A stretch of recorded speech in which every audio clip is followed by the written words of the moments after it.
আজকে যেই 12ই রবিউল আউয়াল উদযাপন করা হচ্ছে আনন্দ উল্লাসের সাথে, এই 12ই রবিউল আউয়াল যেটি সহিহুল বুখারীর হাদিসে এসেছে, উম্মুল মুমিনিন আয়েশা রাদিয়াল্লাহু আনহা বলছেন, তিনি নিজে আনন্দ অনুভব করে বলতেন, আমি তো হলাম রাসূল সাল্লামের সেই ব্যক্তি, যেই ব্যক্তি যার ঘরে রাসূলুল্লাহ সাল্লাল্লাহু আলাইহি ওয়াসাল্লাম বিদায় নিয়েছেন, যার কোলে মাথা রেখে রাসূলুল্লাহ সাল্লাল্লাহু আলাইহি ওয়াসাল্লাম বিদায় নিয়েছেন। বিদায়ের দিনটি কি ছিল?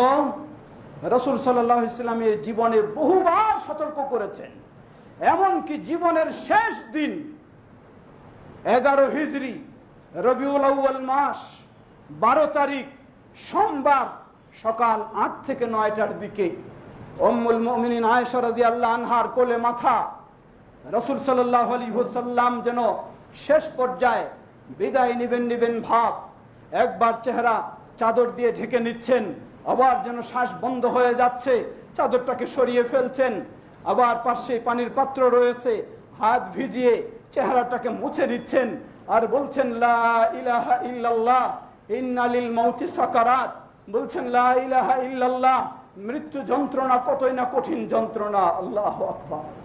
রাসূলুল্লাহ সাল্লাল্লাহু আলাইহি ওয়াসাল্লামের এই অবস্থা, ওই মুহূর্তে কঠিন অবস্থায় রাসূলুল্লাহ সাল্লাল্লাহু আলাইহি ওয়াসাল্লাম বললেন, কাতালাল্লাহু আল ইয়াহুদা ওয়ান নাসারা ইত্তাখাযু কুবুর আমবিয়াইহিম মাসাজিদ, আল্লাহ ইহুদি এবং খ্রিস্টানদেরকে ধ্বংস করে দিন। অপরাধটা কি? ইহুদি এবং খ্রিস্টানদের অপরাধ হলো তারা তাদের নবী রাসূলদের কবরগুলিকে সেজদার জায়গা হিসেবে বানিয়ে নিয়েছে। জীবনের শেষ মুহূর্তে এই সতর্কবাণী উচ্চারণ করে নবী সাল্লাল্লাহু আলাইহি ওয়াসাল্লাম বিদায় নিলেন। সেই দিনটি ছিল এই 12ই রবিউল আউয়াল, সেই দিনটি ছিল এই সোমবার, সেই দিনটি ছিল সকাল এই সময়ের দিকে।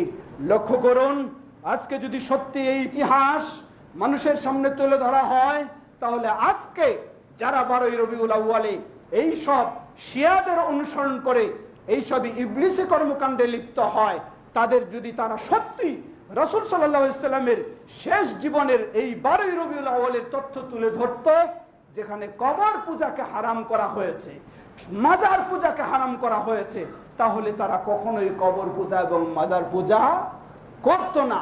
কিন্তু আজকে এই 12ই রবিউল আউয়ালে কবর পূজা এবং মাজার পূজার হিড়িক শুরু হয়ে যায়।